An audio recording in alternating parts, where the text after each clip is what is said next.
it's kind of crazy. Oklahoma's, they call it the Wild West of cannabis. Created a crazy situation for me. Yeah. How so? Oh, just a good good spot. Just business is, booming, and Right. everything's hella cheap, and you can get into stuff really quickly. It's definitely different views. Yeah. I mean, they just legalized tattoos like oh yeah, so 15 years ago. Tattoos were like Elite. Underground. Yeah, 100%. Kind of you couldn't have a shop. You couldn't have a shop. You'd have to go to a homie's house. Yeah. And then when I moved there, which was like 5 years ago, they're like 10 years ago they legalized it. Like, did people ask as far as like when you first got out there, like they saw your tattoos and they're probably, you're not from here. I'm surprised you don't got a twang either. No, dude, I'm almost there, bro. I'm almost there at this point. That's funny, bro. Yeah, people would look at my arm and they'd be like, "Where'd you get that?" I'm like, "It's a California artist, bro. It's a Cali thing." Yeah, you're like, hey. But my leg tat that I just recently started, the homie he's a Josh from Shine On Tattoo. Shout out to Josh from Shine On. Fucking. He kills it. He does like just huge Japanese pieces. Yeah. And he, I just recently started it, and I've just been like. How many hours do you have on it? Right now, I think 10. Oh shit! So you're like in, huh? Yeah, I'm like, it goes all the way up from my hip, my ankle. Again, you told me you were in Oklahoma, and I was just curious how all that panned out and all the. There's a lot of stuff that you probably ran into out there of what even took you out there, because bro, I remember. All right, so I guess before we get into all the stories, let's give you a little intro, huh? Yeah. Okay. Welcome everybody back to Tattooing Out Loud podcast. Today we have one of my bros from back in the day, one of the first clients that I had in this area when I moved into a new location, a new shop with 0 clients, started from 0. Like, I had to I left the area where I'm at, where it was more so like I had my start, moved to the Bay Area, and I don't remember what year or what time frame you came in, but I knew that I was still trying to build that clientele, and I would say you're one of the first guys that I worked on that really gave me like artistic freedom. Bro, I think you just like looked at my portfolio, do your thing, I vibe with your style. Exactly. That was very new to me because I was used to that out here. Like I told you, I mentioned like those guys that I first started. I mean, I was working on their legs. Yeah. And so they're just like, they knew that I was getting into the traditional style tattoos, and they wanted something traditional, and then they knew I wanted to work on more freehand, and they were just like, and so that started to like, really diminish for me. I moved to a place where I had to regain everyone's trust in a sense, right? Right. And you came through the door, I remember at the shop, and you're like, this is what I want, do your own thing. And we started with one piece, which we'll get into that, how we kind of like really connected. But I just remember that one of the things that really stood out to me was the fact that you gave me a huge like artistic range, and you're like, and that was the first when I was like, okay, now I'm back on this whole like, this is great. I think I try to branch off of you, but like, go tell all your bros, because if I remember correctly, you were at Zoomies. Dude, yeah, I had been working for a bunch of different retail companies, and I was probably super young at the time and working at Zoomies. I remember I was like, dude, I think he was like a Zoomies manager or something like that. Yeah, somewhere. You're like the youngest dude there or something like that. Somewhere like that. Yeah. The main memory, that core memory I had of when we had our first like real like encounter of like, all right, this is going to be now what it is a long-time client, like a lifelong relationship of this, like the projects. I don't really see a lot of projects that I've finished because people then they do, like, life happens and they go somewhere else, or they're moving East Coast or something, or the Midwest. Exactly. And like, you're kind of the situation, but yeah, you came back, you're like, dude, you're here visiting. So that's why I figured let's harness this opportunity to get you on the podcast. Yeah, man, I appreciate it a lot. Absolutely, dude. Go ahead and give us your intro, man. Give us your name, what you do, because it's also an interesting topic. And then how long you've been there in this area, and then we'll just kind of kick it from there. Go ahead. Okay. Dude. My name's Wilson Allen. I'm from California. I was actually born in Russia and adopted as a child, and Americanized since I was probably about 6 months old. Ever since then, just kind of really got into the retail scene that just kind of got me, the money that I needed so that I can kind of follow my dreams and all that good stuff. So Around the time that you met me, I was working retail, but I've also sold cars. I've also sold RVs. I kind of like doing that stuff. But basically, 2021, my homie hits me up, and he's over in Oklahoma, and he's like, "Yo, the cannabis industry out here is about to blow up." And I was like, "In Oklahoma? Like, what do you mean?" You know what I mean? And at the time, I was selling RVs, and basically they were firing us, hiring us, firing us, hiring us, just, based on the politics that was going on. Sure. And it was an absolute nightmare. You couldn't even go to the beach, couldn't go out and do stuff. You had to like be vaccinated to go and eat at a restaurant. I was just like, Jeez. I was like, yo, I'm just not about this. So it pushed me to pretty much over that edge or over the line. So to pretty much sacrifice all my family, all my friends out here, and to try something new, and to kind of follow my dreams and to be my own boss. So now what we do in Oklahoma since the market started, is we do dispensaries, processing, distribution, and then we also do grows. So we're fully vertical. All right. And we've set ourselves to be, the top examples of the state, bringing in Kind of leaving a standard. Yeah, exactly. Yeah. Leaving a standard. That's one of like the biggest things, is because people have that that negative kind of aspect to cannabis, that there isn't much structure. It's so I, by all means, don't know anything about this. Like, yes. Right. So that's why I'm like, dude, I need you to educate me and everybody about like some real tangible things that are happening, as far as, but so what, you moved 2021, right? Where were you at that mindset? Did you feel like a routine basis kind of life, or did you just feel like ebbs and flows of like this whole, like, I'm stuck, I'm not really able to get forward, this is what I got going on, or I'm just so like autopilot? Why, again, I wanted to start the project. So I had a conversation with my client and my other artist. She was having a conversation with these other like two clients. We were in this location where it was kind of like that Gilroy shop. At times, like, they'll say something like in response to whatever we're talking about or whatever. This conversation is going to be lost. I would be at airports grabbing my bag or waiting at the gate. Well, I'm sure you get it. Like, if you're there, you stand out, you look different. Someone confused me as the Day to Remember lead singer. That'd be an easy flip. Dude, I was like, bro, give me your pen. I'll sign it. I'll sign your book, dude. I got you. Yeah. They're like, hey, hilarious. I was like, you sing for A Day to Remember? I was like, I sure do. Sure. Hey, without hesitation, dude. Dude, okay. I'm curious. Confidence. I forget. What's his name, dude? What's his name? Bro, I'm terrible with names, but I could get his face is right there for me. So I guess at one point we had, so I guess from afar. Yeah, I guess he just doesn't realize that, I guess he doesn't have fat gauges like you did. You probably have like 2 inches right now. My gauges are pretty fat. Yeah. Okay, yeah, I could see the resemblance. Yeah, nah, bro. 100%. So from afar, they might have been like, do you sing for A Day to Remember? And without hesitation, I was like, yeah, I do. Well, that was another thing how we connected with music. That was the biggest thing, I think, for the most part. A lot of bands, I feel like I just listen to the music and then you'll see an album cover, but unless it's like Trapped Under Ice, where the guys are just all in lineup, or Terror, right? Exactly. Everyone's just like standing, so you know who's in. I don't really know who the members are. Like Lionheart, you can tell who's who. And so Day to Remember, I never really seen the band, what they looked like. And then there's times when people would look at your arm and people would damn near grab my arm. Just like, one lady was like, dude, that's like, no. Always impressive to me. Yeah. Dude. So like when you go to an art museum, it doesn't, even if it's on the wall, there's still people who are standing 10 feet away from the art, and then there's people who have their nose right on it, right? Some people have to feel the texture of the canvas. So just because it's on your skin, I don't think it makes a difference. Bro, I know people that also go to the museum, they oily ass fingertips. Yeah, I'm like, just like, dude. I've gone to museums with people who like almost touch the painting. I'm like, bro, what the fuck are you doing? Yeah, like the local ones, they're like, they have like art hop nights and stuff. Yeah.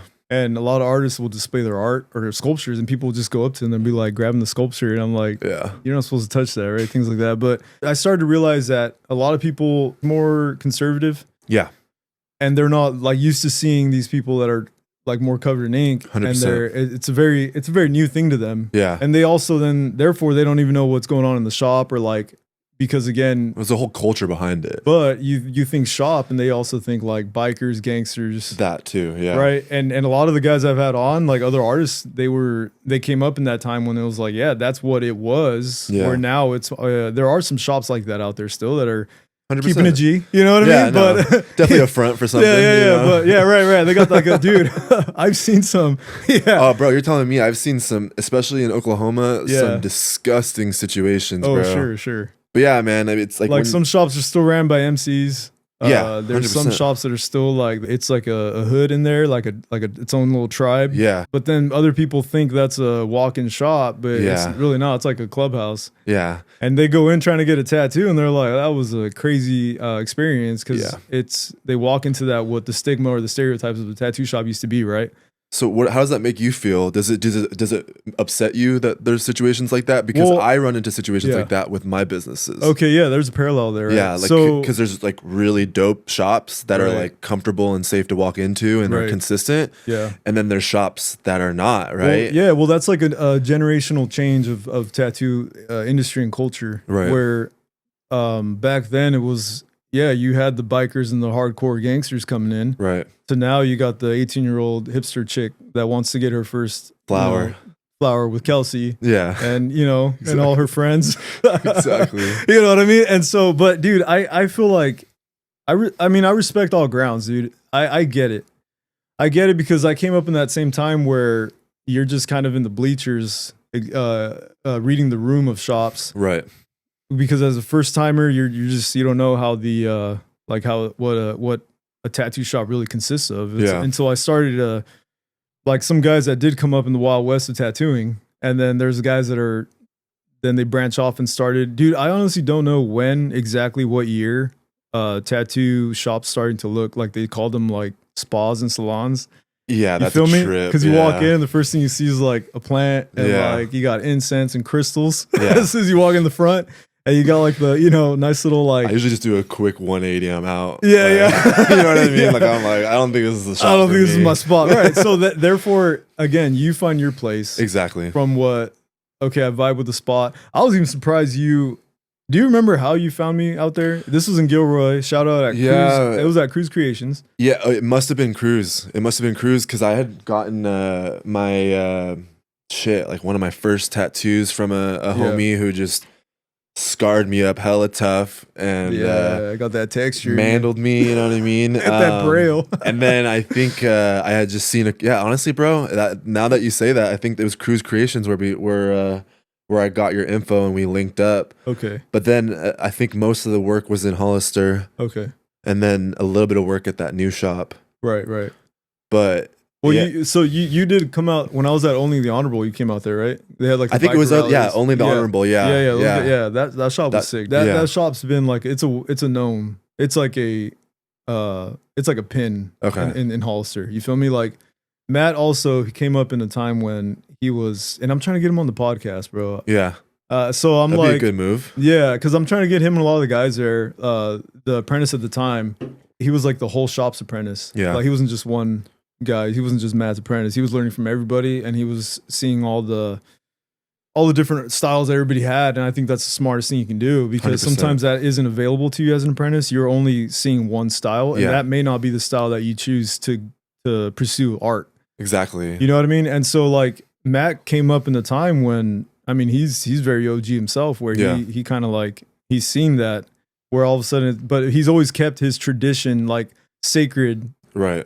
Kept that tough with like, I'm the tradition keeper of this is how I run things. This is my system. I'm not going to change it. Other people shifted and they did change it and they did try to accommodate this whole new like inviting society where it's like, let's make the shop a little more, let's take the tent down and take the, you know what I mean? Let's get some light in here and let's make it a little more vibrant. And a lot of, the industry just kind of, I don't know, man, it just, I don't want to say it down spiraled. It just it took a wild evolution of like other guys that I think the other guys that I've talked to that are artists, their shops almost mirror my shop. Yeah. Because we're all growing up at the same time and we're all kind of like on this thing where Yeah. we have this idea of what kind of studio we want, right? And then that's just to our liking. And then other people that are just like, I don't know, I've been tattooing for like 6 months and I'm ready and I'm gonna go open this like, and I'm gonna put my spa in there and I'm gonna bring, because it's like the more attracting that it's again, that's a demographic of audience, which by all means, dude, like I've seen some shops that I appreciate their setup. I'm like, damn, this works. Yeah. For them, like this is a, you know, but if you and I were to walk in, we would probably not necessarily try to get this isn't metal enough. You know what I mean? Like I need to have some Slayer in the background and some 100%, bro. I need. Yeah. It's also just some people that shouldn't be tattooing. Right. I think that's one of the biggest problems that runs into the tattoo industry is that people just hire somebody and like let them, you know, do a flower on somebody, and it's like free. You look at the flower and you're like, the way I got hired at that shop, they put me through like the trials of fire, dude. That's good. Which was great. You got it, bro. Cruz, Ariel like sat me down. Tattooing is like, it's not a joke. Like, it's not, dude. And I know that he also had like a rep in that area. Like he had it was a known shop, dude. I would see a crazy amount of people. I think that shop was the way I was able to like really expand my clientele there is because it was a busy ass shop, dude. Yeah, because he was willing to do whatever. That guy was crazy. Learn whatever. All the airbrush on the wall was him. Yeah. All the that guy. It was a cool different exposure into like another shop. But I remember they sat me down and they were like, "How about this? Take a few walk-ins today, and then we want to actually see which is great." Yeah. They didn't hire me on just a portfolio. They literally wanted to see me tattoo. Oh, wow. Holy shit. Yeah, dude. So that's how a lot of people don't know how I got hired there. It wasn't one of those just walk in, here's my book. Yeah, grab a chair. We have a booth 6 open. You know what I mean? Yeah. Like, no, I walked in and I remember they're like, set up over here. This guy isn't coming in today. And then taking a few walk-ins and let us know when you're done so we can check out the tattoo. Yeah. And I was like, okay, cool. Like, I started like, let's get it. I'm you know what I mean? Where did we do these? We did them there. We started Cruz that was on my underarms. Yeah. We did both, right? Yeah. Because we started that one first, the ship. Yeah, I'm pretty sure the ship was first, and then we did the lighthouse. But yeah, no, that's bringing. Honestly, bro, that's like nostalgia. Did you post when we did that? Didn't you have like a? Bro, yeah, it's 100% on my Instagram. Because that might even date when we did a session. I'm not even sure which. That's actually a really good point. Oh yeah, look, it was probably 2013. I love this work, and this was like your starting out work. Like it was, but I felt like I was a one-trick pony. Okay, it's just traditional. I just felt wanted comfortable to with traditional, and I tattooed you with the old, jackhamming machines. Mm-hmm.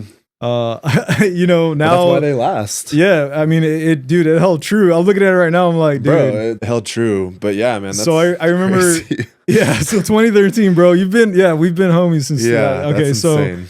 I did the first walk-in, and I remember this girl wanted like, I think it was like her mom's name and a rose. Classic. And so yeah, right. So it's my time to shine. 100%. And I'm like, okay, I'm really gonna flex, and I'm gonna. I freehanded that tat. So I bust out my pens. I sat them down, and I did 100% color. Like it was like a traditional red rose, and I did all this like the same almost the color palette that your ship has. Yeah. I was working with that same palette for the longest time. Yeah. Because I love the mints. I love all the red, like 100%. The real deep, the purples, right?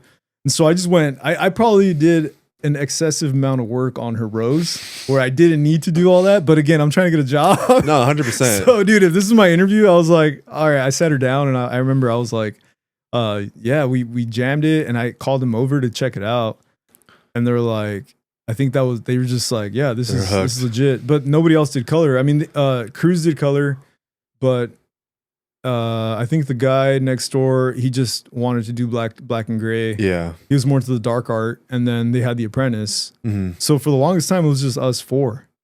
Did Cruz actually like move out of somewhere? Dude, he relocated to another place closer to that freeway exit, I think. Okay, yeah. The 101 is. His shop jumped around a whole bunch. It did, because I think. So crazy story. The guy that owned that location, he like lost the building to the bank. Yeah, happens. Yeah, right. So they were like, dude, he's like, yeah, we're gonna have to move out because the bank is. I think we showed up to the shop one time and it had a padlock on the, and he's like calling everybody. And he's like, what's going on? He's calling the landlord, and the landlord was like, I guess non-responsive, but I guess of course. somebody reached out from like it was like the bank or somebody that took over, and they're like, yeah, we seized the building, and so that whole little strip was owned by, I guess, different landlords. That whole strip is insane. It was crazy because they had that. What was that little?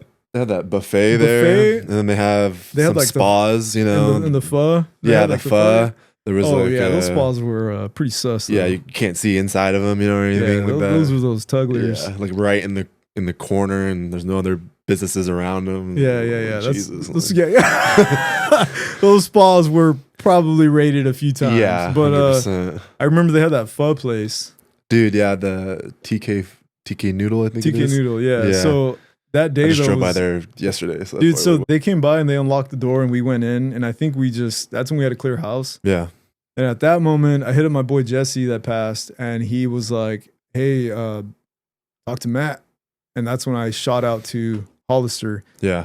And so I just got my rollaway, dude, and I got all my stuff, packed it in the whip, and I head out to Hollister, and I just started out there. And I feel like Hollister was a kind of a spot. That was a spot kind of too, like man. A culture for tattooing in the area. Cruz really opened me up to Black and Gray. They got me my first convention at the SF. Did I tattoo you out there? Bro, yeah, honestly, I think I was thinking like, dude, so many memories. I think I worked at we worked on something out there. Yeah. I think we entered some like traditional pieces. And I'm pretty sure you got something for it. I got something for one of your pieces, right? Yeah. That must have been the first convention I've ever been to too. And same, like, so they were like, "Hey, we got a booth at Cow Palace," and I'm like, "What?"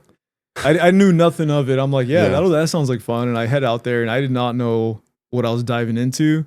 That I was just gonna get I got hooked on this rotation of. From there, dude, I just took off. I wanted to do conventions. I love conventions, bro. Just being at a convention is fun, and just being around those people are fucking fun. I think I fell in love with the hustle. Of conventions. I fell in love with the.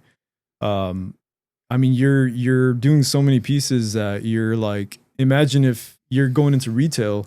Exactly. And you have to work at like this flea market where it's just nonstop selling and folding. And you're just like, you're going to get quick at folding. You're going to get quick at selling. You're going to get a mouthpiece. You know what I mean? And so I feel like I fell in love with that, and I met a crazy amount of friends, and you were young and you were traveling too. Yeah, so dude, that's I was fun. probably, I think I was only like 21, dude, 22 at the time. Yeah, that's dope. It was around that time. And I think when I got opened up to Black and Gray at Cruz, and then Matt at Hollister at Only the Honorable, he really I was just watching him. Yeah. But I was still, again, a one-trick pony. And little by little, I started to do more Black and Gray until I really... Cruz taught me a lot, dude. He taught me a lot of the Japanese stuff and the Polynesian tribal, from the Philippines, like very traditional Filipino. He was always just busy. He was booked, dude. You know what I mean? I'm like, man. It was pretty wild to see that, and so that's when I figured it's an established spot. Matt was the same way. Yeah. Matt was just, there wasn't a day he was not working, I should say. He was just in there then he tried to venture into machines. He was building, he was trying to create a concept for tattoo machines. And then he had this, now he's engraving. He's doing some sick engraving, bro. Like traditional, painting flash is not really a thing anymore. That's the one thing I get upset about when I go to a convention. It's all prints. I'm like, bro, I'll buy originals. I remember I had a stack of prints. I was just, here, bro, take these and I have all your prints. I have all that stuff. That was again, so that was a certain time frame of tattooing. Yeah, that it was a lot of people now they weren't able to experience all that. No. They didn't experience No, because the portfolio isn't just traditional. It's got this and that. And the way they hire nowadays is different than back then. Yeah. You got to really show you got to prove it, Yeah. Bring me a tattoo that doesn't have a filter on it. Yeah. You know what I mean? Don't show me something that's filtered. Show me something that's I want to see healed work. Bring me the best thing you probably do to get hired at a shop right now is bring a client that has healed work and just being like, hey, it's a good idea. Check it out. This is my portfolio this is what I do. Yeah. This is my work, I feel like that is a good move, Yeah. And so you came in, you sat down, and you just brought me this idea, and I think we just it just took off from there, huh? I'm probably a tattooer's dream because I hate going to a tattoo situation and being like, I want this, right. And it needs to be exactly like this. Yeah, I feel like if you can really give that person that freedom, then the piece is gonna be so much doper. Dude, you were you were just free range, man. Whatever you want, whatever colors. And I remember well, what colors do you like? You know what I mean? It's like, cause you're like, trying bro, to just get it. Like, I'm trying to accommodate. Like, I'm yeah. trying to really get what your interests are, right? I think that's just the problem. It's like, I want to get a butterfly, and it's like, okay, like this is my I've done this 1,000 times, Right. but like it'd be kind of, it also makes it fun for the tattooer where it's like, oh, I get to do something different. Yeah. Even if it's a butterfly, at least I get to do this or I get to do that. And then you get clients like yourself when I'm like, hey, I want to try this out. Yeah. And I'm like, I'm game. Yeah, you said that about the waves on here. Oh yeah, I exactly. think I think it was on that no, side. you gave me two different wave styles, and you're like, and I was like, bro, just do it. Like I'm down because like you're the artist. You know what I mean? Like that helps. That definitely helps artists if they're gonna try something or add something new to the tool belt or whatever. Exactly. You know what I mean? I think it's really important to set those types of standards and that consistency because, especially with cannabis, for it to get where it needs to go, it needs to have that sense of security. It needs to have companies that have like values, and so I think that's what really allows us to blossom out there is setting ourselves apart and having values, being consistent, Changing making sure their everything's mindset. 100%, 100% changing their mindset. Yeah. Is the one of the biggest issues too. And I like individualism, don't get me wrong, but when it comes to like dispensaries, anywhere you go, you can go to 5 different dispensaries and get 5 different experiences. And for for something to become like reputable and federally legal, right? There needs to be some sense of consistency so that they can regulate it. So that's like one of our things that kind of separates us apart is that's our focus is we want to be that standard. We want to be that shop that's cool to walk into. For sure. That isn't grungy. Yeah. And I feel like we've done an awesome job, but you were selling the trailers in Gilroy, right? Yeah, so I was selling RVs in Gilroy during 2021, and it was really good money. Don't get me wrong, especially during COVID. Is it like houses though? Is it like you have to? Dude, you're talking about $500,000 RVs that have like marble flooring and like tour buses, bro. Like, and then there's different, there's dinky little trailers and stuff like that.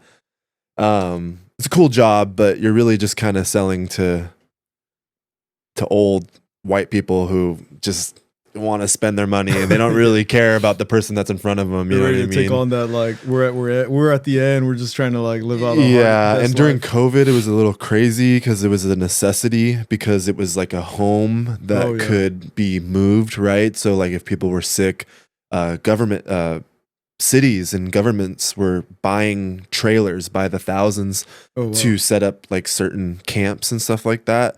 So that was kind of interesting to see that happening because like legitimately like you having contracts of all these RVs being sold because of COVID so that they can set up these areas to house people or whatever. But it wasn't stable and it was so loosey-goosey, like hiring me. How was it to have that salesman mindset as far as like kind of like you walk into a dealer and you're just like a piece of meat? So I really like sales because I feel like I can make it my own. Yeah. And I do like dealing with people. I like people. Yeah, you're a people's person. You're like, I like the idea of someone consuming a product, right? Whether it's an RV or whether it's cannabis or whether it's buying socks off the shelf. Like I like those things. And what I don't like is like shitty situations, like, people who try to, get over on people on a car sale or on an RV sale or really just trying to, it's like profit over passion, I should say. They're really trying to like push the whole, I just want to make the sale, upsell this guy or. At the time I was young too. And don't get me wrong, I was trying to make money and we're in California, you know what I mean? Absolutely. Like, but I just really enjoyed, talking to people and really just like getting to know people and networking. And, that's like one of the biggest things that's probably grown me as a person is being able to network because a lot of people don't have that characteristic of being able to walk up to someone and be like, hey, what's good? And I think with retail you get so many people in front of you on a daily basis that it's inevitable that you're going to become a pro at it, right? But yeah, so at that time again, the homie hit me up and he was like, the cannabis industry is just blowing up out here. He's actually calling me right now. Shout out to Joe's. Yo, answer it. Tell him. So what's up? You were live. Tell him. So as you can see, I'm What you were always just talking working. about, Doesn't yeah, matter yeah. what I'm doing. Right? But yeah. So the homie Joe hit me up, told me the cannabis industry was blowing up out there. So I just picked up everything and sacrificed all my family and friends to go out to Oklahoma. It was different, man. Yeah. It was different. And when you talk about mindset, it was I was ready for it. I was Yeah. ready for change because I felt so stuck and like so on autopilot. But I was also excited for new things because Well, it's crazy that you even like took that leap of faith, really, to be like, it I'm was a gonna roll the huge dice. leap of faith because Yeah, I knew yeah. nothing about Oklahoma. Dude, Oklahoma only the versus Cali? stereotypes. Yeah. Talk and about a change of like the culture shock and culture shock is insane. Well, it was funny too because when I went out to Oklahoma, they were like, "COVID? What are you talking about?" yeah, that don't exist They here. don't Yeah. constitutional carry, so you can go and just buy a gun And own anything. own anything, bro. Like my homies, they're like ready to storm the Capitol. I'm Like, sure. Yeah. It just makes no sense. May to or me. may not have already. You go to Walmart, you see a dude with like 2 revolvers on his hip as he's like shopping for cheese, and I was like, bro, like this is a little interesting. But That's crazy. I've been to Oklahoma City. Where are you about? So Southwest Oklahoma, so pretty much where Lawton, Oklahoma, and the Texas border meet is where my dispensaries start, and then it goes all the way up until Oklahoma City. Okay. So it's about an hour difference from each other, but Oklahoma City, dope ass city. It's like San Francisco but cleaner. Yeah. And like there is a lot of culture there. There's a lot of food. It was cool. I had a good experience out there. Yeah. Yeah. I met some pretty cool people out there too. Some guys that worked the whole oil field thing. Yeah. And then some that were just kind of like us, just regular dudes, like, or they're into, like you mentioned, like there's some good bands that come out of Oklahoma. Yeah, there really is. Yeah. And with the oil thing too, that's why the cannabis industry blew up so quick in Oklahoma, was because they started losing money on oil. Okay. So they had to switch over to a new asset. So if you look at like California, you look at Colorado, they make a bunch of tax money on the cannabis sales. All that money, all that money goes literally straight into schools, into like roads, and like people don't really understand that cannabis funds these things, right? Because that's crazy. Because that's where we're at as a society, is we're about entertainment. So cannabis kind of gets involved in that sometimes. And when you first got there, how did you link up with this you pretty much already had a job opening to sit into? Right? Well, so when my homie called me, he was like, I'm gonna open up this dispo. He's like, I need your help though. And I'm like, okay, bet. And how did you meet him again? I've actually known him since like middle school. Okay. He's actually my homie from Cali. He's from Gilroy, California. He just went to go visit his family in Oklahoma and then saw this opportunity out there, and then he never moved. Yeah. Never moved back. So he hit me up, and when I got there, he already had a dispo, like, just a pop-up dispo. And he was like, we need to perfect this. He's like, you have the mindset for it, blah, blah, blah. And so that's what we did. We're doing 18-hour days at the shop, no days off for 4 years, bro. Or maybe three years of just grinding, blood, sweat, and tears, sacrifice.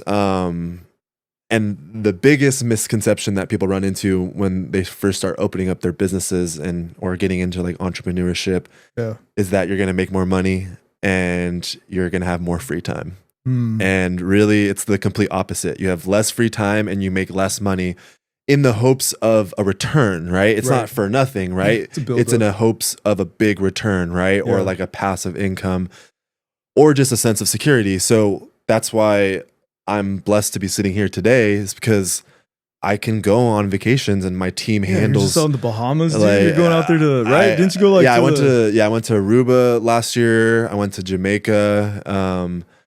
I travel a lot, man. I try to travel. I mean, Oklahoma's a great state. It just doesn't have a lot to offer. Right. So I like to explore. I like to travel. So, but there's also a lot of work that goes into the businesses still. You know what I mean? So I'm just blessed to be able to build that team that was needed to ensure that I could go and do those things. If I didn't have that team and my people, I literally wouldn't be able to sit here today. How long has it been since they legalized all that? So, in the state of Oklahoma, it's a medical state. Okay. So it's different from California, where it's recreational and medical. this is just a medical state. So that was almost 7 years ago. Guess we could check it, huh? Yeah, I think it was 20. So they So say 2018. Yeah, 2018. Yeah. I guess they had it in the AI here. Yeah. There's a lot of different things and different stages that those new emerging markets run into. And that's what's so fun about the situation that I'm in is it's not said and done for. It's literally like we got into the market when it started as if it was like it's never even happened before. So, and then, you know, the state and the cities and the counties, they start making different regulations. And so you have to kind of change your rules. And like the state of Oklahoma just went into a pre-packaging effect. So like California, everything's pre-packaged. Oklahoma went into that starting June 1st. It is a medical state, so you have to have a medical ID in the state of Oklahoma to purchase, just like it was when you were in California. Right. But it's a very early market. I mean, California's market started, you know, way longer before that, right? Sure, so eventually it will hit that point of becoming recreational, which is what we are kind of banking on. How do you guys get the supply and everything? How does all that work? So it's not cannabis is not federally legal, right? So if you can't transport across states. Sure. So if it's sold in Oklahoma, it's grown in Oklahoma. If it's sold in California, it's grown in California. Okay. You can't go to a California shop and be like, yeah, this flower is from Colorado, or hey, this flower is from Oklahoma. But if you talk about the brand like Cookies, like everyone knows that brand. Basically, what they do to get the Cookies name over into Oklahoma, because that's happened before, or into other states, is they literally just find a grower in that state and license them together because they have the proper licensing, the proper facility and everything. And they just say, hey, just put our name on it and say it's Cookies. And then we can have the brand name over in Oklahoma. But the unfortunate part about that is it's not like you're just reproducing socks. The same tattoo could be different every single time, right? It's a hard control. It's an organic product, right? So people get really upset. They smoke product from Cookies in California, and then they smoke Cookies in Oklahoma, which failed. So Cookies in Oklahoma, the actual the strain, they say, what's with the potency? Basically just didn't really understand the market, and they kind of fumbled it. Yeah. But they do great in other situations. But it's because it's so different. Like people in Oklahoma, they smoke on the Cookies, and they're like, this isn't what I'm used to. Blah blah blah. Right. So it gets a little interesting.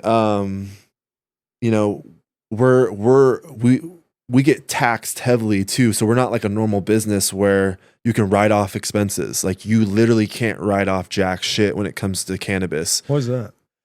Because it's the type of bill that the federal. We're literally under almost the same bill that Al Capone got. Of it. No, literally, it's basically the federal government says, hey, we can't regulate. We don't know how to regulate this.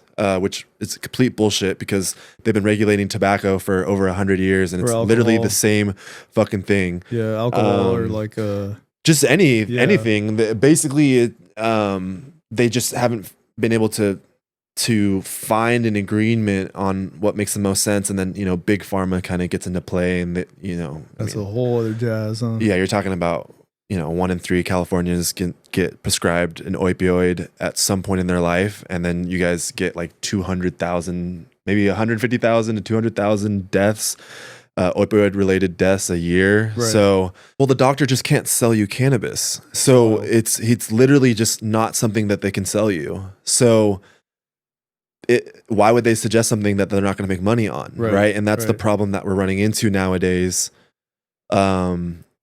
Well, it's like, why do we have advertisements for prescription medication on TV? Right. That makes no sense. Prescription medication is for a certain situation. For the channel. We're so heavy on pushing pills onto people and kind of controlling them in that sense, unfortunately, that it puts blinders on to cannabis. Now, don't get me wrong. There's a lot of really bad situations that come from cannabis. Yeah. But And the act of smoking is bad for you, right? Just the act of smoking is bad for you. Whether it's you're smoking lavender or you're smoking a cigarette or you're smoking cannabis, it's just bad for your lungs, right? Yep.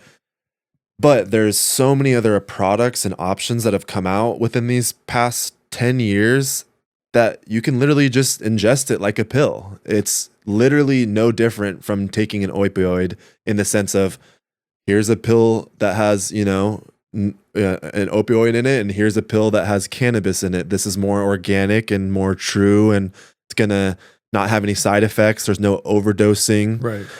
Versus this is highly addictive. You're going to you might, there's a good chance that you could overdose on this and abuse it. So, but we make so much money on this versus our governments just haven't figured out how much money is actually involved. Right. And I don't mind regulation, because like tattoos, if there wasn't a regulation, it would just be gnarly. Staph infections left and right. Yeah. So like, I mean, I get it too. Like, I understand that annually we have to abide by, we can't just go run rampant of, you know what I mean? Like, we have to follow and abide by certain regulations and rules and laws. And I try to educate people on that with, how our licensing works, and how sometimes a certain department or a certain county, like Oregon or Washington, I would say Oregon is one of the, and some of the East Coast health departments are very like strict. Yeah. If I go to Oregon, if I plan to tattoo in Oregon, I better have my papers figured out before I get there. Yeah. You don't want to they don't just say, "Oh, I'm only guest spotting here for 3 days." You still need to be accounted for, and you still need to almost like, they need to know you're being that. You can't just, I'm passing by. Right. Oregon, which is huge. Yeah. I think that's important. Which is great. Exactly. I'm like, and I understand it. And if you're trying to keep a license, you're trying to be legit. Like, that's the reason why it's like we have dispensaries, but listening to all the things you're saying, it's an art, and it's also a business. Yeah. And it's ran literally like a business, like professional corporation. Yeah. It's like you guys have it's not what people think, where it's like, it's out of your house, you're out of your garage. Yeah. It's like you guys are moonshiners or something. No, you know what I mean? Yeah. Like, when people walk into my dispos, they're like, oh my God, like this is what a dispo is supposed to feel like, right? Or like a processing. That's cool that they have that in mind, to run a business that way, to have a system that this is going to set the bar, and we're creating the standard. Yeah. And we want to have this across. How many people do you guys distribute for, or packaging? We do a lot, man. Because it's not just one locate. Like, you guys you mentioned the brands that you were talking about. Yeah, we do the Big Chief Collective. We do the Noble Cannabis, and then we also do a lot of side projects with maybe 3 or 6 more brands. It kind of fluctuates. Basically, with the processing facility, we have so much different opportunities. So basically, we can have companies come to us and say, hey, can you process this for us? Whether it's pre-rolls, concentrate, or edibles, because we have the facility. We also can have our own businesses and be creative and be like, hey, let's use our facility to create pre-rolls, edibles, and concentrates and put our own name on it, right? Yeah. And then whatever product is being created out of the processing facilities can literally be distributed to all the dispensaries across Oklahoma. So not only are we in dispensaries across Oklahoma, but we also own our own dispensaries that we carry our own product. So that's why I say we're fully vertical, because we can grow the product and we can literally put it on our shelf.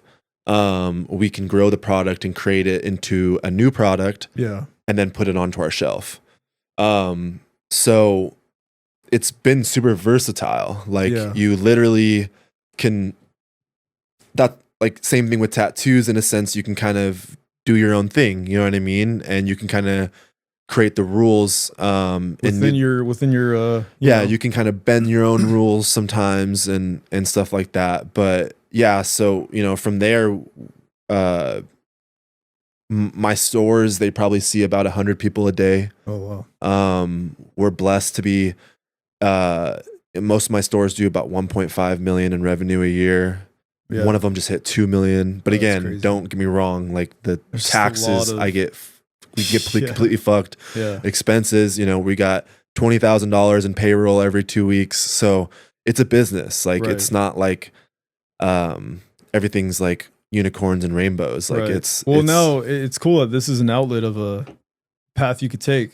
Mhm. And had you not have done that, you would have been who knows where, or just because like I'm sure you're kind of in this tug of war battle with like we mentioned earlier before we started recording about I didn't know what was going to come of anything. Exactly. I didn't You know have what I mean? I didn't have a plan. Yeah, so it's like Honestly, we don't know where. My homie Joe was like my saving grace. I didn't. That's right. It was like it was a phone call that changed my life. I think that was pretty much it. And I always reminded him of that. I'm like, bro, like you changed my life. I know that there was effort that came into play with me, but it was just something about that call and like that it was just, you know, whatever the higher powers that would be, that I was just like, okay, something's clicking, and I gotta go, you know. And so yeah, ever since then, it's just been a blessing. I bought my first house last year. That's right. Not only do we do, we also do, you know, with the money that I make, I invest it into other businesses. So I also do smoke shops. So we do dispensaries, and then in the dispensaries we do smoke shops, and those are separate licenses. So yeah, when it comes to like, when people ask me, you know, what do you do exactly? And I'm like, I hate to say it and to be like that dude, but I literally do everything. Yeah. Whether it means I'm mopping up the floor or I'm having a finance meeting with someone. You're just not afraid of work too. Yeah, I'm not afraid of work. Yeah. I'm not afraid of work 100%. And I have always been like, well, if I'm going to ask you to do something, then I could do it myself. Not in the sense of like, I'm going to do everything that everyone, you know, can't do, but it's like, there's a level of respect when you have employees, and I strictly ensure that we treat our employees like gold. What is your position there? Like, what do you? So owner, again, when people ask me that, I'm an owner, I'm the janitor, I'm the bud tender, I'm the finance manager, I'm the inventory manager, again, I have a great team. And you know, I have awesome team of bud tenders, managers, key holders, smoke shop runners. I mean, there's so many different people that I have on my team. But whenever people ask me about, you know, what do I do or what's my position, as like, I do everything. Did you already have a lot of the knowledge as about like the industry before you went in? And they kind of being from California, it was easy. Right. Especially when you go to Oklahoma, they just didn't understand cannabis. Like you're literally it was so cheap to open up a dispensary business in Oklahoma. You're talking about like $2,500 just for the license, which in California, you're talking about millions of dollars to get a license for a dispensary. Okay. So, yeah, I hate to kind of give this analogy, but like people are like, well, what about your competition? And it was so oversaturated, that your competition was really just kind of like stepping on ants. It was just a lot of bullshit that you had to weed through. But when we started, we have dispensaries owners come into our stores and ask us, what are you guys doing so differently that is getting you guys so many people into your doors? Yeah. We'd have the state of Oklahoma who does audits, you know, just starting in the market. They'd ask us how they should perform the audits. Oh, like, they're asking you guys. They're asking, like, hey, like you guys seem like you know what you're doing. Yeah. How should we set up audits for the next stores and stuff like that? So some guys, I'm assuming some guys maybe just had this is the time to, you know, we got a gold mine, or right now it's about to boom, or there's this booming industry that like misconception, like you said, that they're like, hey, this industry is about to pop, or it's already been popping. We need to jump on that train. How much is a tattoo machine on Amazon right now? Like, you can probably get one for $20. I'm sure you can get one as cheap as $20, but bro, that's what I'm saying. Anybody can be a tattoo artist at this point, and, right. That's the problem. Yeah, you know what I mean. There's a lot of talk in the industry too, where some artists are. Let's think about a tattoo timeline, right? There's this whole thing on talk of, it went from, everyone looks like a spa or salon.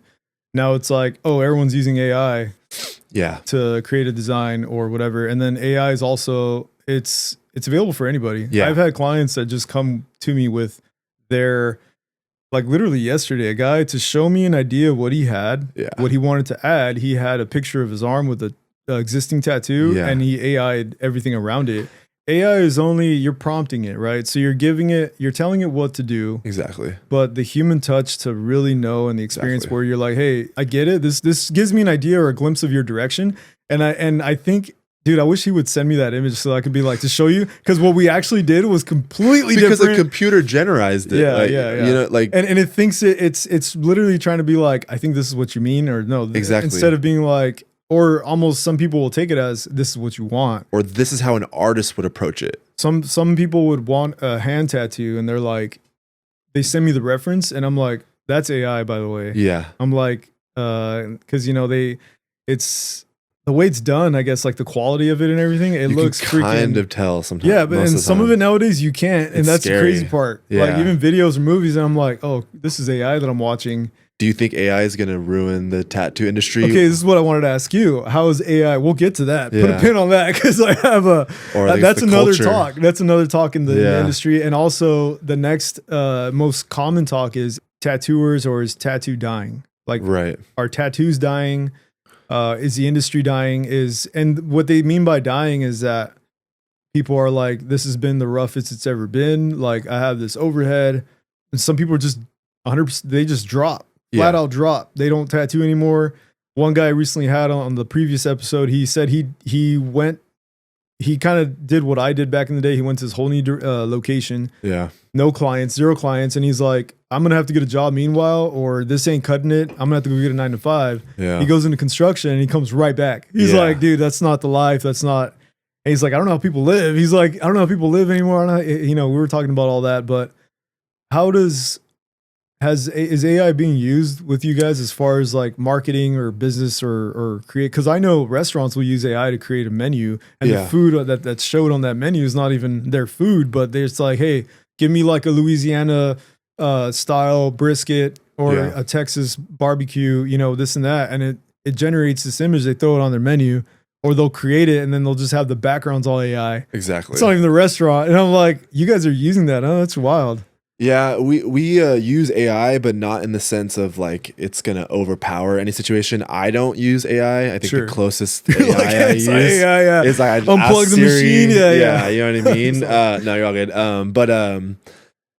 good. There's situations where we'll ask like ChatGPT and be like, hey, Sure. can you do measurements for this recipe at this rate for this outcome? And Right. it gives you like a very thorough answer, and then you could relay that information to the employees. So if anything, I think the AI that we use just makes our processes more efficient. Yeah. But there's not like there's an AI model in front of you talking to you or suggesting anything to you. Our situations are a little bit more personal than that. You have a person. We're not using AI to generate any pictures, anything like that. Honestly, I'm probably gonna be one of the people who kind of stay away from generating AI pictures, just because I think I would personally love it more to give money to someone like you to create a design for me. Yeah. And then it's an original design, and then where are we at in the future where, okay, this was an AI original, and this is a tattoo artist original or an Yeah. artist original. Yeah. What's going to sell first on that when you're at whatever convention in the future? Honestly, I think originality is still going to For sell versus an AI generated picture, because you can literally just go on your phone and ask the AI you snap a quick picture of it and be like, hey, recreate this. They quickly started to fix AI hands Yeah. and feet. Like, it started to get. The video, bro, the videos that Video's you crazy. can make, like, Yeah. I just feel bad for artists who, like, you have to work even harder now. Yeah. Like, I don't think it necessarily is going to hurt the industry. I just think you have to work a little bit harder. Well, you have to And not only explain to that, the I people. know that I feel like a lot of guys are saying it's not even. Yeah, you work hard, but shouldn't you already to be on top of it? Right. I guess what I'm trying to prevent in a lot of situations is just unnecessary stress. Right. Right. So, like, especially in the cannabis industry, let's say if we were gonna, give some knowledge to, like, somebody that you're gonna tattoo, Yeah. they're either gonna take that with a lot of respect, or it's gonna go over their head, or which is wasting your time, Yeah. or they're gonna take offense to it as if you think that they're stupid and they don't know what they're talking about. Yeah, and that's hard too because There's not a lot of people who would take it in a positive. AI can kind of give you a troubleshoot of tattooing, Yeah. which a mentor can also do the same. Yeah.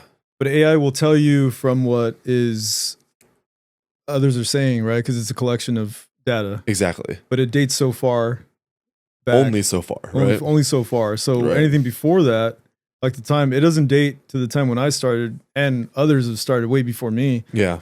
That even have more knowledge. It's like, no, if you want to make your own pigment at home, this is the process you have to do that. Yeah. And AI will say, we'll just pull up from a new like the in comparison on what to use that has been maybe passed down where information's available. But Right. if you got this guy that knows how to make pigment, and then let's say he puts the info on how he made it, AI can find it. That's the problem. You know what I is mean? Once you share that What's knowledge, being shared. Can it give you a formula of cannabis or like? there's so many things that AI can do. I mean, you can literally ask AI anything. But yeah, we use AI for recipes when it comes to like a new idea Right. that we want. So we'll like ask. That's so crazy that it's like, hey, what we want to create this like this new product, or it would be like a strain in a sense. Yeah? Either it could be a strain, it could be like a type of chocolate, or it could be a type of gummy, and you want it to be this shape at this dose per package, and Give me the breakdown. it's the a math. kitchen, right? So Yeah, it's just yeah, like yeah. when you're baking and stuff, it's all science, right? So Right. it basically just takes the science and compartmentalizes it, and then basically gives you that answer Yeah. step by step. You know, here's step 1 through 5, instead of having to actually do the research yourself. And again, that's one of the biggest problems is Yeah. people aren't, especially with tattoo artists, right? They're not putting the work in. They're not putting that Yeah. effort, or the newer ones, right? They're not putting that effort because A lot of it became there's automatic. so much technology Yeah. that they can, you know, Yeah. there's like those super like high end, like, outline machines that are coming out nowadays. That's what it is. That's yeah, like And it never used to be like that. no. The outlines used to be a fucking nightmare, bro. Like, I remember outline, like, and you know, it's so it just seems so much easier Yeah. nowadays. And I don't know if I think that's a good thing, right? Right. Things becoming more advanced, making things more efficient means you get the tattoo done faster. Yeah, that's which means what you get to move on to the next tattoo, right? Yeah. So the way I see it is a tool to use it, and it's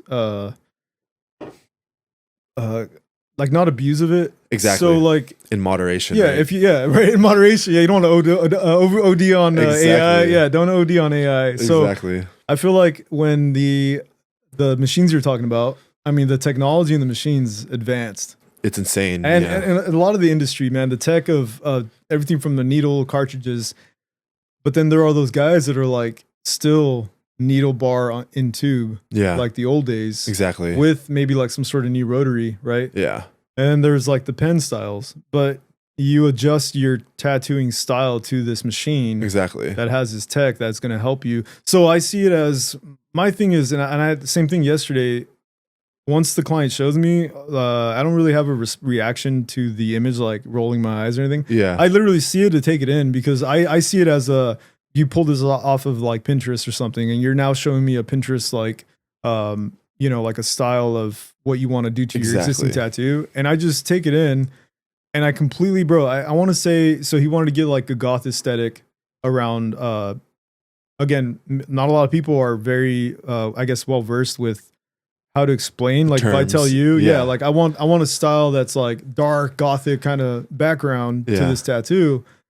And it just showed like a very like Nightmare Before Christmas looking like tree and like a cemetery kind of thing. And I completely scratched all that, dude. And I put like this Castlevania looking castle in the background with the moon. And like I did this like gargoyle gate entrance to this, you know, and then I put no tree. I put no, and I'm like, that's cool. But I know what you mean now by you're able to filter, and I don't know how to explain to you my tattoo. So I'm going to show you what AI showed me. It depends how he asked, right? Like if it's like, oh, I want it to be dark and eerie and I want it to be like this, instead of saying I want it to be gothic or I want it to have a building in it, right? And So from experience standpoint, I was like, let's look at Victorian kind of references. I was all, let's look at Victorian style. But that's what makes a good tattoo artist, right? Is to not be an asshole and work with the dude, right? Like that's the whole point. That's why I fuck with you. Right? Yeah.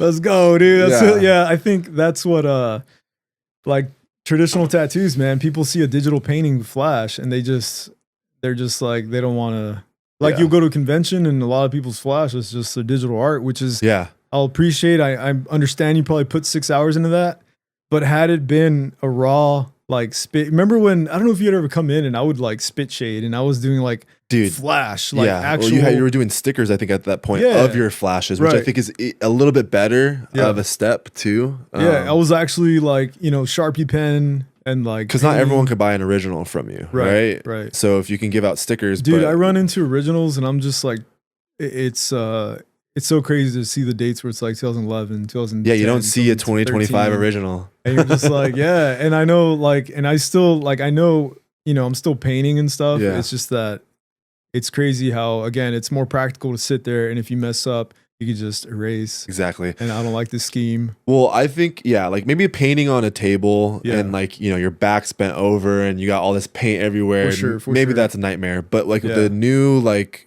systems where you can like draw it on a tablet Yeah. and like edit through your work, that's cool. Yeah. But like if then there's a button on that situation that says AI magic tool, right? Yeah, and you yeah, click yeah. on it, it makes your design It's not 10 your times soul. better. That's not your soul. Yeah, it Dude. just Yeah. well, who made this, Right, right? right. Was it me or was it the? So yeah, I think that we got to be careful. Maybe tattoo artists might lose their identity Sure. in situations like that, but Or give in or break.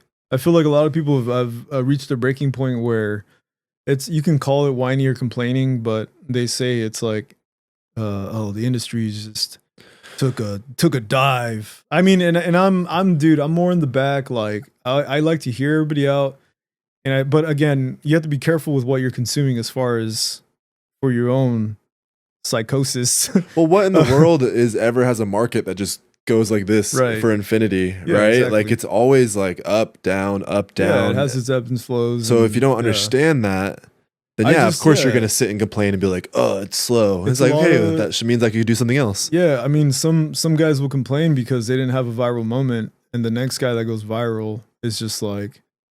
But okay, did you? cool. But did you put the work in, right? Right, like, right. and if you don't go viral, It's like a one-hit did you wonder. put word of mouth out? Yeah. Like, are you walking around passing out flyers? Right. Like, who? Like, what are you doing? Oh, they you know? they didn't live through that, so it's kind of hard to. Yeah. But I like to, I just stay, and I've told this to many other artists that I've worked with, and I just say like, dude, just stay in your own lane, man. Yeah. Like, don't worry about what a lot of people are stressed out because they gotta be a like mini director now. And remember, if you For don't have reals. haters, you're not doing it right. Yeah, exactly. So if you literally don't have any haters, like, I feel you like- got to switch it up. I feel like the AI did put a lot of pressure on artists and Yeah. maybe in many industries because they're like, yo, this is our job. We might get ruled out. Exactly. But in art, and then they're now implementing the tattoo robot thing. and it's like- Dude, that was interesting. yeah. But I also just thought that was like, who would buy that? Like, not Yeah. someone who wants to get a whole sleeve. I think it's more of like a, like when you go to like a quinceañera or something, right? Yeah, put it in the corner. Like It's like a someone- photo booth. You yeah. rent it out, but Yeah, it's not. yeah, Yeah, yeah. exactly. It's not a like photo booth item. Yeah. Yeah, where it's like, hey, get this tattoo really quickly, and it's a little butterfly, Right. and I don't think people are gonna be like sitting at their homes getting full pieces by a robot. Right, You know what right, I mean?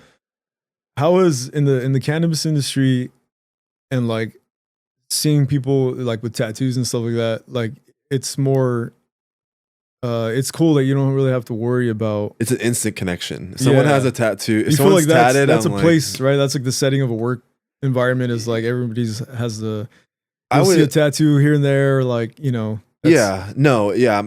It's really not as clean. Like the people are cultured, right? Yeah. So they're not like clean cut, business. I don't wear suits, I wear This this is to your work. work. This is your work. Yeah, uniform. like if This I'm is in a your if we're going out CEO setup. to Yeah. like a dinner Yeah, or a meeting, like we just we don't present ourselves like that. What we do is we just take our experience and our knowledge and relay that information, and we usually just jaw drop from Yeah. that point, and people don't, but there's always faces of the company, right? So it's usually me and some other people, but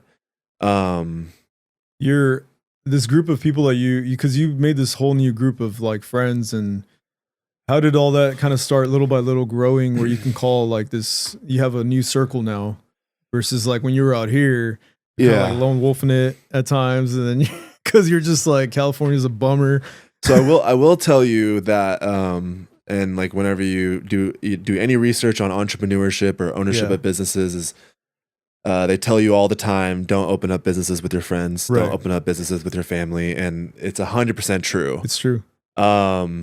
It just gets in the way. So, you know, based on the people that we brought out there versus what we have now, it's very minimal. Whether it was something that they couldn't hold on to, like it just didn't interest them anymore, or something they just literally couldn't handle, or they like fumbled multiple times. Yeah. So in right now, it's my circle is really just like my business partners and like some of the people that I link up with on, you know, on days off and stuff like that. And luckily for me, it's all people that are from California and that I've known since either middle school or high school. Clicked. Yeah. Yeah. And I'm meeting new people in Oklahoma, but when we first moved out there, we got burned a couple times by some of the relationships that we got into, and just being taken advantage of, and just really just figuring it out because we've never done anything like that before. So it was a lot of trial and error, a lot of failure, a lot of just being like, oh fuck, we screwed up, but we're gonna get back tomorrow and just get back to it. A lot of resilience in that sense. But yeah, I mean, in reality, most of my time's in my businesses. So I wish I had, you know, time to skate a little more. I remember you were like skating tough. Dude. Yeah, I still skate a lot. You know, but when it's 110 degrees for 5 weeks, it's not really something you want to do. And the skate, you know, the culture's a little different. So you don't see as many parks. You know, I'd love to go to more shows, but again, the culture's a little different. So you can't just like go to the Catalyst whenever you want. Yeah, they have like venues out there and stuff. They do, but I've never really been introduced to any of them. And like, whenever I do research, it's kind of hard, but, someone I know just recently linked me up with a couple bands. One of them that reminded me of, I Wrestled a Bear once was a chick vocalist. And she sent me some videos of it, and I was like, see, I need to go to those types of shows, you know. I just haven't really linked up, you know, especially in the beginning. Like it's all the business, and now that I've turned 31, you know, and things kind of balance out. Sure. And I get more time to have more free time, hobbies, and like some interests and stuff like that. Yeah, like I'm actually out there more searching for like new people to link up with. Have you guys done every like festivals or set up like? Yeah, we do. We've done a bunch of events. I was just last month, we did a indoor roller skating event that we were invited to. Basically like a cannabis friendly event. It's just all these beautiful women and rollerblades and rolling around a circle smoking weed. And it was like, we've been to a bunch of different like dabbing events. That's a great advertisement opportunity. Oh, bro, yeah. What's cool about the cannabis industry and the tattoo industry is that those events, like, people really enjoy and like have a good fun time, and there's a lot of culture that gets kind of involved into it. Especially with cannabis, you know, it's like hand in hand. It's not like alcohol, right? So if anybody gets a little too wasted, then the whole event is you know, there's vomit everywhere, right? Fights. With cannabis, everyone's just like sleeping. Someone just falls asleep, right? You know, and they're just asleep. That's all it is, you know. So that's why I really enjoy cannabis in that sense, is because you get a group of people who are smoking weed and a group of people who are drinking alcohol, maybe at the same rate, whatever that would actually mean. There's a good chance that the people that are drinking alcohol aren't going to get home safely, are going to run into some argument. It's going to really destroy their body. Really messes, it messes with a lot of that. And you know, I love having a good time. Don't get me wrong, but with moderation, right? Like, so. Well, plus I feel like you kind of honed it down to really, more of a strict, personal, I guess, like view or mindset of. It was fun to have the party trash days. Oh, dude, yeah. Now it's time to lock in. 100%. Yeah, and everyone should have those moments, but they should also always have that moment where it's like, I need to lock in. Right. And hopefully it's not when you're 40, right? You want to do it when you're in your, because I was 25 at that time. I think about 25. almost 26 when I moved out to Oklahoma and we started doing that stuff. Yeah. And compared to,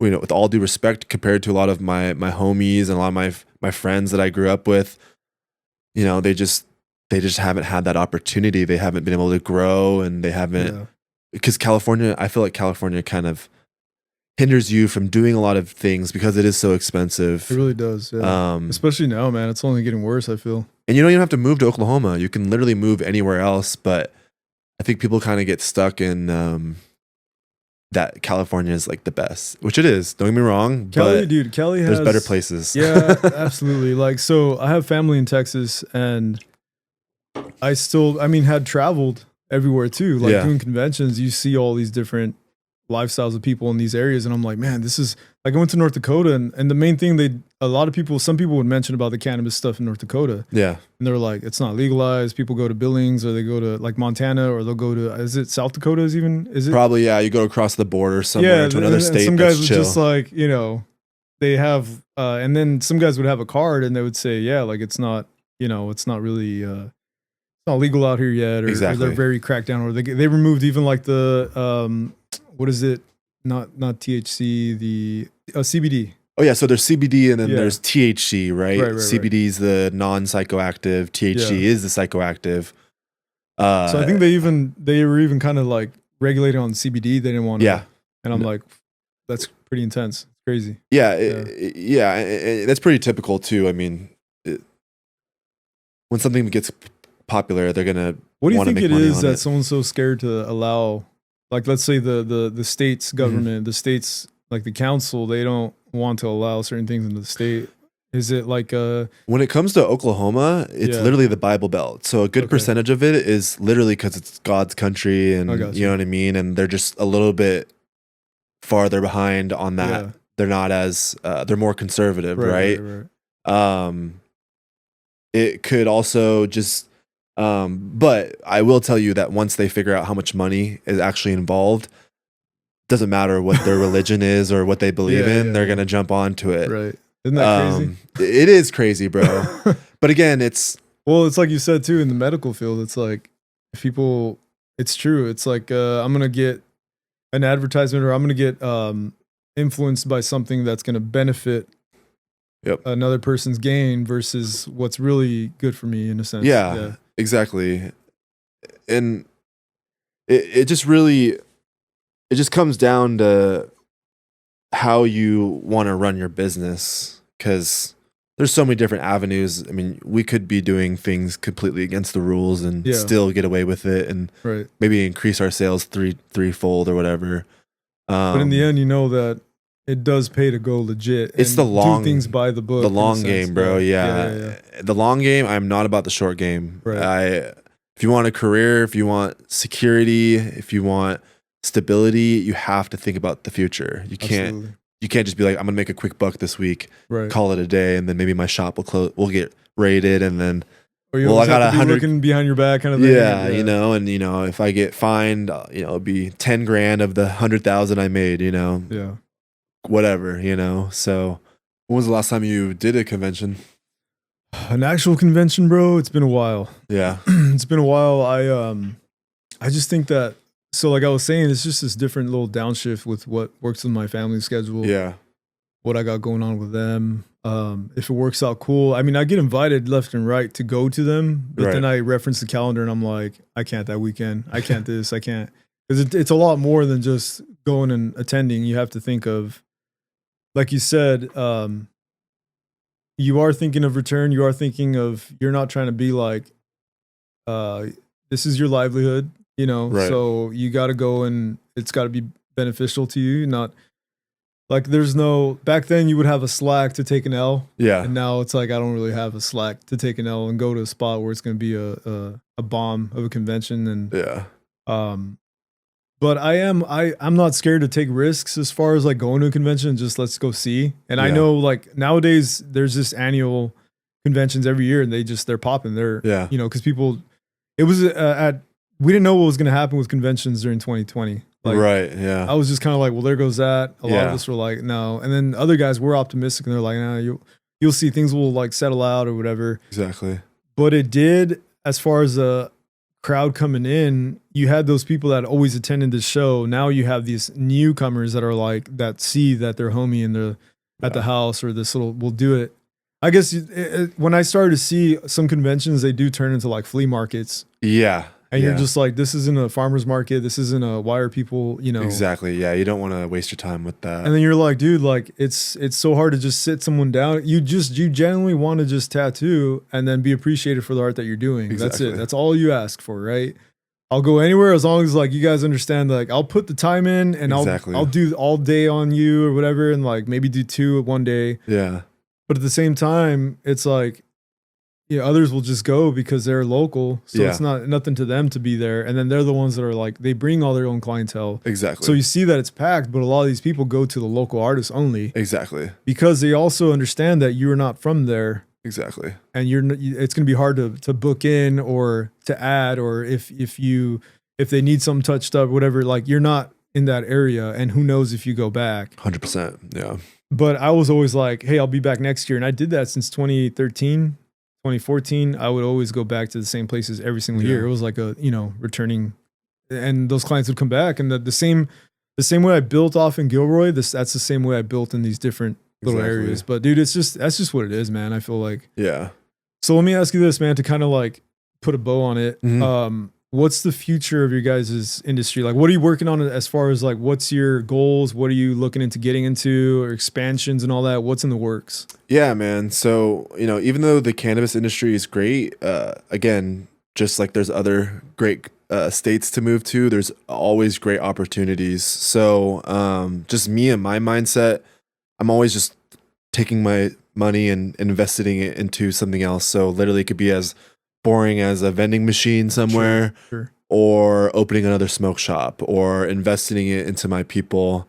Again, our business is in Oklahoma is 6 or 7 years old, so it hasn't even hit 10 years, right? So I feel like we're still really new. We're still learning a lot. We're growing. The state is throwing us a lot of new rules and regulations, so just kind of continuing to trek on, creating like real passive income for ourselves so that we can go and focus on other things like investing into houses, or investing into tattoo shops, or whatever might interest that person at the time. But I think it's just really important nowadays, especially after COVID, for people to like really sit and think and take a deep breath and figure out what truly pushes them. Because I will tell you that even though it was a lot of blood, sweat, and tears, that it was only 6 years of my life that created an insane return for me. Yeah. And so I'm so blessed in that sense, but there's still a lot of work to be done. But I think people would be surprised what 1 year would do when it comes to changing their life, or even 6 months. I think after COVID, I think people kind of lost a lot of that confidence. Yeah. And they're like, hey, well, I'm just going to find security. And like answering that call. And sometimes call, like answering to take the. Exactly. But there's also false security, right? False security. You got to be really careful with that. Especially nowadays, the biggest thing is everyone's so individualized. There's so many different politics and how people want to portray things, and how things should be looked at. Just smoke and mirrors. But really what we need to do, and not in like a cheesy sense, is we really need to get back to talking and like networking and having conversations, and whether they're easy conversations like this or challenging ones. Because I think we're at like a really interesting point in our society where things are you can really do whatever you want. Right. But you can't do it by yourself. Yeah. So I think it's really important that people create teams, create relationships, build themselves, because it's only given me a huge return.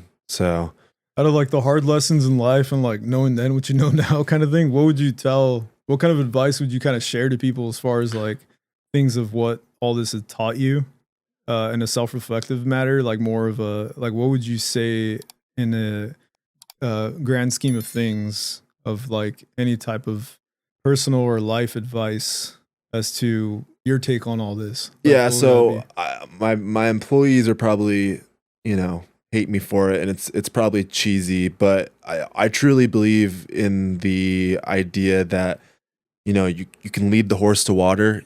You can't force him to drink the water though, right? And so I think especially in Oklahoma, especially there, right? So the thing I want people to take away is that there's so much opportunity. You could literally change what your whole life today. But unless you're willing to drink the water and put the work in, then you're not going to get hydrated, and you're not going to get that benefit.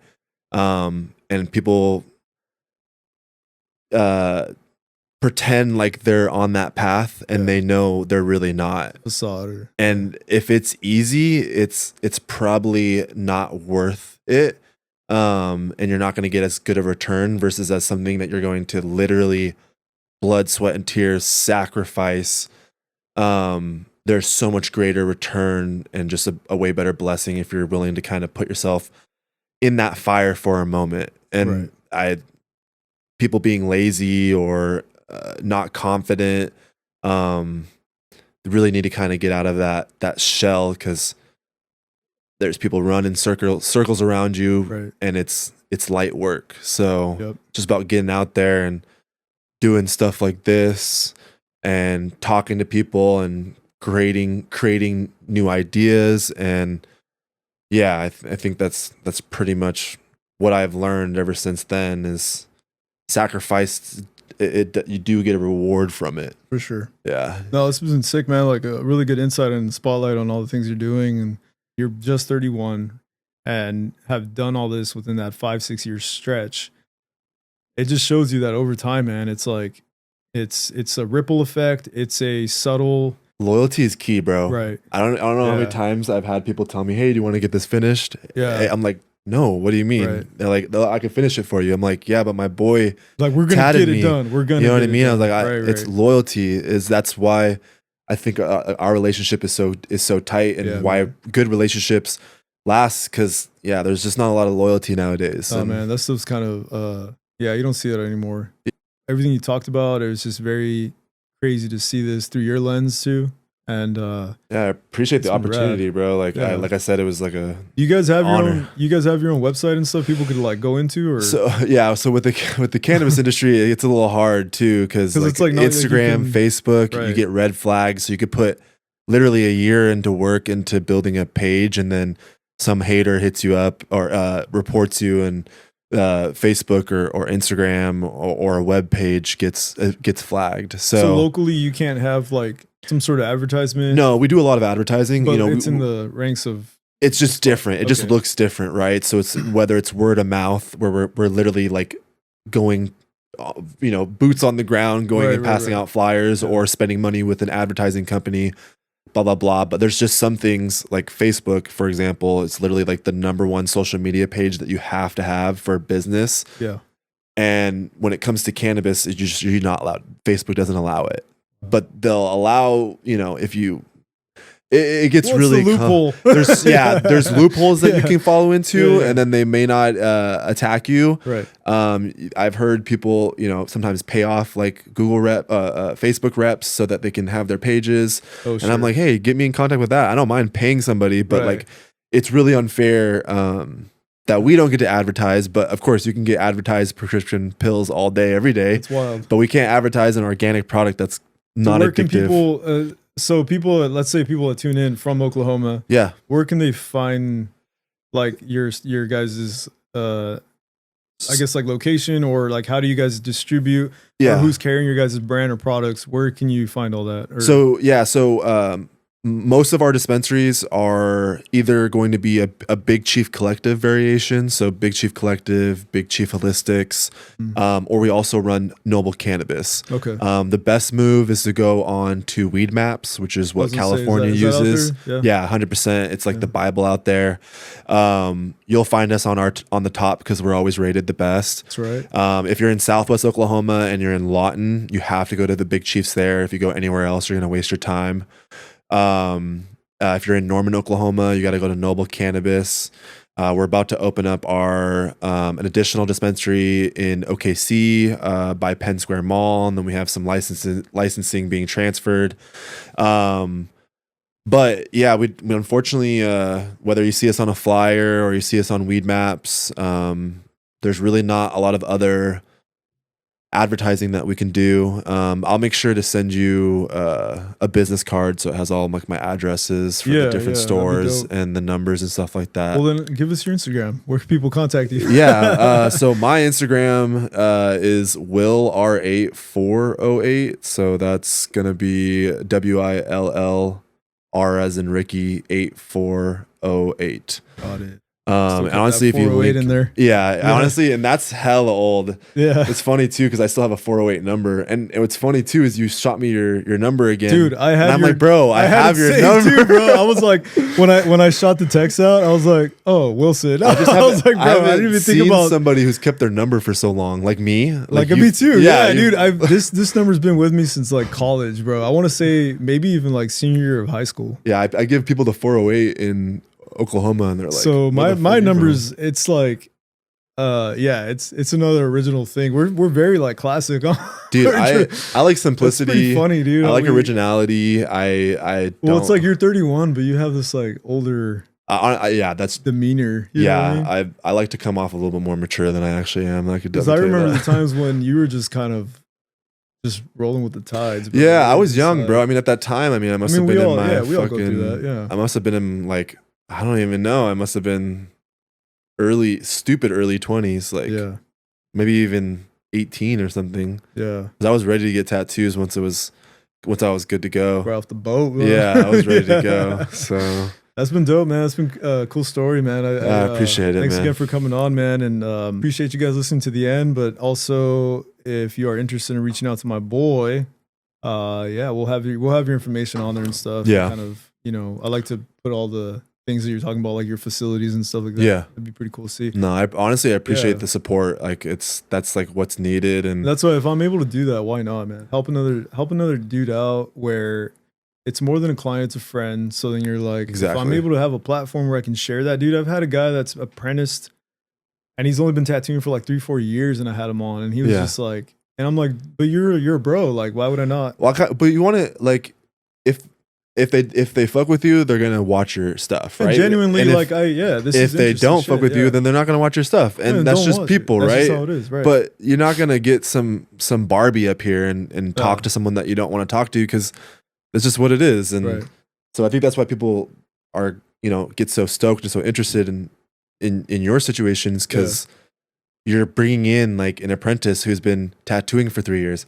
I would love to watch that because I've never even talked to an apprentice like that, you know. So that's cool. What I'm saying. Like I thought it'd be cool I have all these established artists that are like let's say some are names or some are people in my past that I just like, dude, you were in this part of the story. Exactly. And I'm like, and then also to see that narrative or that perspective of an apprentice that's just got into this, and you're in the reservation tattooing in the reservation, like that's crazy. There's a story in there. There's 100% a story. And then people don't see that where I'm like thinking outside the box where it's like, and then after this, like we're gonna jam out on your arm and probably have more to say. Exactly. That should be on camera or not. But I'm saying it's just I knew this was gonna go great, dude. Yeah. I knew that there's a lot of like again, this is the most like why not, dude? If you help a bro out, like I genuinely just I don't know, I've just always been like that. So no, I feel it like seems if I like could do that, why not? It seems like you're like you get stoked on the whole idea, whether it's me or doesn't matter. Yeah, someone else. I genuinely want to like. That's huge, bro. It's pretty sick, dude. Yeah, no, I really appreciate it. Yeah, man. Thanks. I'll drive any fucking distance. I'll come through. But yeah, man. That's been dope. Anybody's gonna fucking get a tattoo. It's by Omar, 100%. So